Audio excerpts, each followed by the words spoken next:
இங்கே பாருங்கள் 2 ரொட்டை தண்ணி வச்சுக்கிட்டேன். இதால் 3 கரண்டி மாவை போட்டு நல்லா கிண்டியிருக்கேன் பாருங்கள். நல்லா கட்டி இல்லாமல் கிண்டுறோம். கேழ்வரகு கூழுக்கு நல்லா கிண்டி வச்சுக்கணும். விடிய காலம்பரம் கொஞ்சம் சாதத்தை வடித்து நல்லா குழையாக்கி இதோட கலந்து மோர், வெங்காயம், பச்சை மிளகாலாம் போட்டு குடிக்கணும்.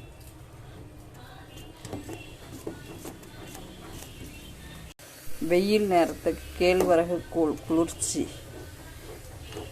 இதோட பால், நாட்டு சர்க்கரை போட்டு குடித்தாலும் நல்லாயிருக்கும். அதுவும் வேணுங்கிறவங்க அது வேணுனாலும் குடிச்சிக்கலாம். இது தயிர் ஊற்றி வெயில் டயத்துக்கு குடிக்கணும். கேழ்வரகுல அயன் சத்து நிறையா இருக்குங்க.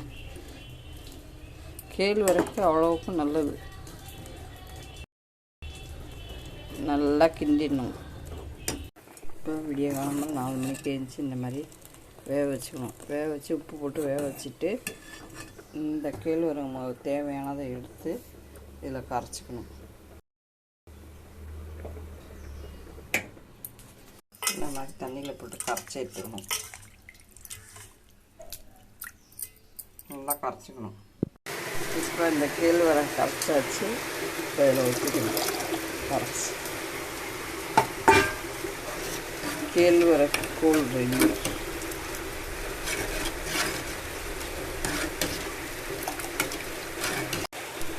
இரும்பு சத்து நிறைந்த கேழ்வரகு கூழ் ரெடி. இதில் அயன் சத்து இருக்குங்க நிறையா. குடிக்கலாம். சுகர் உள்ளவங்களாம் குடிக்கலாம். ஹெல்த்து உடம்புக்கு டயட் கண்ட்ரோல் பண்ணுறவங்களும் குடிக்கலாம். கேழ்வரகு இந்த மாதிரி நைஸாக வெங்காயத்தை அரிஞ்சு கூழில் போட்டுக்கணும். ஏதோ பச்சை மிளகா அரிஞ்சு போட்டுக்கலாம். கூழ் ரெடி. பிடிச்சிருந்தால் லைக் பண்ணுங்கள், ஷேர் பண்ணுங்கள், சப்ஸ்கிரைப் பண்ணுங்கள், கமெண்ட் பண்ணுங்கள். கூழ் ரெடி.